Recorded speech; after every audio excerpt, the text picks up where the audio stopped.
All right, so today I get to talk to some wonderful people that worked on Civilization Beyond Earth, and I'm David McDonough.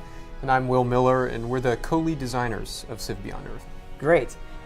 Thank you guys so much for coming down here. I've gotten to play a little bit of Civ Beyond Earth so far, and I've really liked what I've seen. And when I first booted it up, I was like, this feels a lot like Civ 5. I found my city, I take an explorer, I go and I try to find things, and I slowly expand my civilization. And then things changed very quickly. Once you sort of get into the nuances of the game, it never really loses that familiarity, but you guys really mixed it up in some interesting ways. So how did you kind of find that balance between taking sort of the core of what you had already built and then mixing it up? Well, it was really important for us, like you said, for it to be familiar to our players. Civ 5 fans, we wanted them to know where the buttons were, roughly, Right. and kind of how to interact with the systems and the 1 unit per tile thing and all that, so that they would feel comfortable quickly in the game. But as you invest in each of the game's systems, they become more and more, they diverge quite a bit. And finding the right balance was tricky. We kind of have this saying at Firaxis, when you're designing a new Civ game, you have 30% new, 30% improved, and 30% the same. And I think the differences were in different places, and our percentages were different just by necessity. Throwing out the historical context left a lot of room for creative possibility and for us to experiment with new ideas and to take some risks. And finding the right balance of that was an iterative process throughout the entire project. Yeah, it's really sort of been a wonderful opportunity to really look at what makes a Civ game, like what's really where the magic comes from. Because it's been associated with history for its entire life, with the exception of Alpha Centauri. That's kind of this gem where this idea was first tested.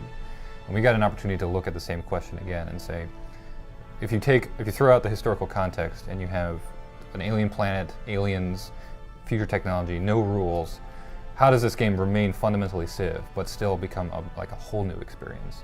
And there were a lot of ideas, and the balance we ultimately landed on was what you got to play.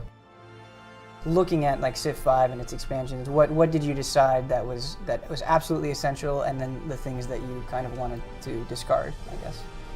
Well, I think sort of the basic activities of a Civ game have been in Civ since its first one, and those are things like building cities and growing them up, claiming territory, building militaries, fighting wars, sort of developing science and culture and production and food and all these other things that represent power, and then sort of piling that up into a victory attempt, a victory win.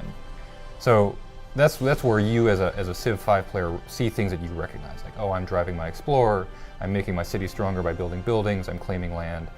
Those are the basic steps, the basic moving parts of a Civ game. And so that was essential. Like, we kept those. That was the bedrock of the Civ experience. But on top of that, we were really willing to let anything kind of go on the table and really examine, should this stay? Should this stay in its current manifestation? Should something else replace it or absorb it? And you can see there's almost no system in the game beyond those basic ideas that hasn't changed, at least to some extent. Right, and I think the most fundamental change that we made very early on was the move from a linear tech progression to a non-linear one. That has huge implications across a game of Civilization, because technology is the measure of progress for a player, more than perhaps any of the other aspects of the game. So that went in right away. We knew we wanted to do that. We didn't know how it was going to look, and the tech web went through a lot of iterations in terms of its layout and its geometry. The idea of major and minor techs, or branches and leaves, that came on very late as sort of a way to. We had it kind of in pie wedges for a while, and then we had it in, I don't know, it went through a lot of versions. A lot of different shapes. A lot of versions. So that went in early. The orbital layer went in relatively early, and that's a cool way to work around the 1 unit per tile restriction. We think that was a good change. It made Civilization a much more tactically oriented game. The stacks of doom had to go. Good decision. But working around that in some creative ways was cool too. So we don't have great generals in the game anymore, but the satellites kind of serve that purpose, area of effect kind of buffs. So that was another thing that went in pretty quickly. And some other things that we looked at, didn't throw out, but changed, like the social policies or virtue system. If you look at the virtue system in Beyond Earth, it's very similar to social policies.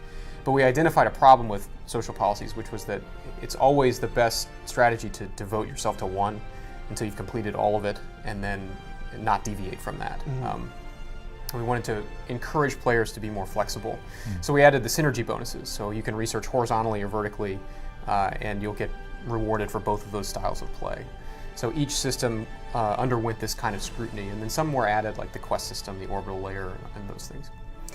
Yeah, flexibility is definitely something that I noticed. When I first laid eyes on the tech web, I was intimidated because it's a lot of information to take in, but the second you start kind of digging in, it's very easy to see, like, okay, this is what this branch is, these are the leaves, and it's very, like, it's a lot of information that's presented in an easy to understand way, which is something that I think for a long time Civ has excelled at. And now that I've done the tech web, I never ever want to go back to the linear tech tree, because, and I don't know if you guys agree with this, but in Civ 5, I just sort of would be like, okay, I really want to get here, but to get there, I have to do all these other things. Whereas the tech web, I could respond to things as they were happening. Like, okay, I need to increase the happiness of this city, so why don't I take this? And it was a lot more flexible, and I felt like I had a lot more control over how the game went. The other thing that I wanted to touch on is, for what felt like the biggest change to me, is the affinity system. That seems huge to me, because in Civ, and this extends to other points that hopefully we can get to later, in Civ I always feel so focused on, okay, I'm chasing this victory, how do I get there, and really digging into it.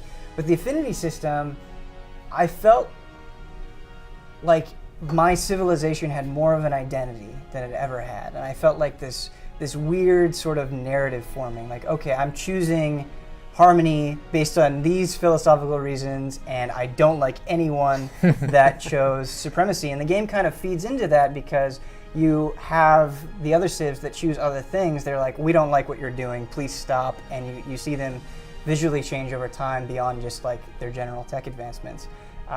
What was kind of the inspiration for that affinity system, and how far does it go? I mean, I was only able to play 250 turns. At the end of the game, will people rally against you for choosing something different, or how does that work exactly?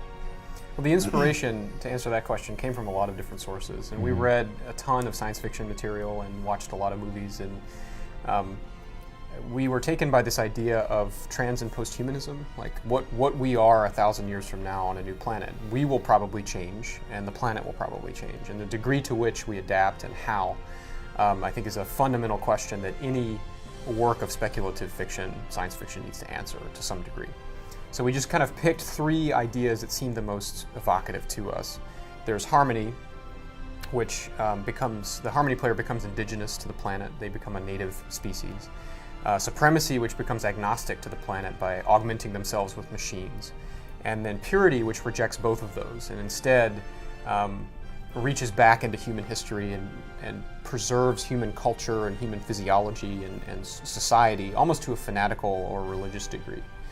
And those 3 are often diametrically opposed in the diplomacy space of the game. So it's a huge point of friction, particularly later on, as you said. And each one of those has its own victory type.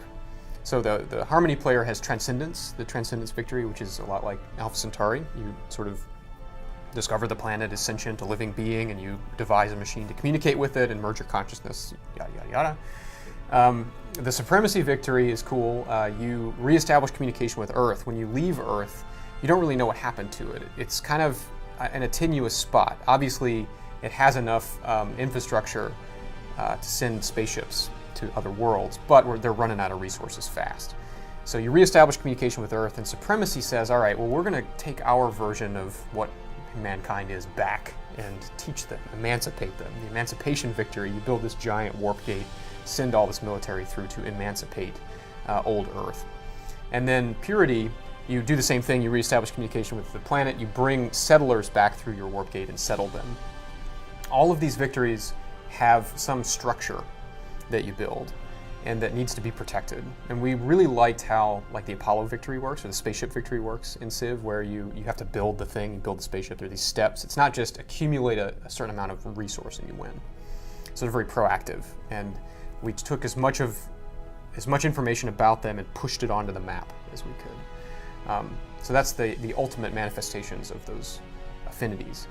But you absolutely identified sort of the thing that makes it evocative, which is that it is a form of personalization. You know, when you described how your Civ took on an identity, took on an identity is pretty much what we were thinking when the affinity system was put together. You're meant to discover as you live on the planet how you're going to solve its problems and who you're going to be in the face of the challenges that it's throwing at you. And it's a lot of fun in the game to be able to do that adaptively, to say, you know, I didn't know when I landed here what I was going to care about, but all of a sudden I care about these things, and it turns out my people are embracing this idea, so I'm going to carry that as my banner. And then to find that your neighbors are choosing something else, that absolutely provides fiction. You asked how far it goes. It can go pretty far. By the end of the game, if you're very devoted to one affinity and the AI is very devoted to another, it could be really hard to ever get along again. I mean, really, you're effectively saying, like, we are all trying to redefine what humanity is, and I have a different definition than you do. They're just not going to be compatible. And so the end of the game can get pretty chaotic. It can get pretty dirty on the surface as the affinities square off, and somebody tries to be the one who is right about what humanity ought to be. If I was working at Firaxis, I feel like I would get consistently scolded for playing one of your games during work. Is that ever a problem around the office where you're like, it's great that you're supporting us, but you really should get back to work? Like, sometimes you just get drawn in, you can't stop. Sometimes. Okay. It wouldn't be fair to say that you'd be scolded per se. Okay. But people do definitely find themselves playing the Firaxis catalog to the detriment of their working hours sometimes. But we play lots of other games too. We're Yeah. huge board game fans. We play a lot of board games. We're playing like Crusader Kings and Endless Legend, and the sort of other competitive games in our competitive landscape. And it's awesome to design games in a time where strategy games are sort of coming back in a big way, in the indie space and in the AAA space. And to get to design a game like BE in that environment has been really rewarding and fun.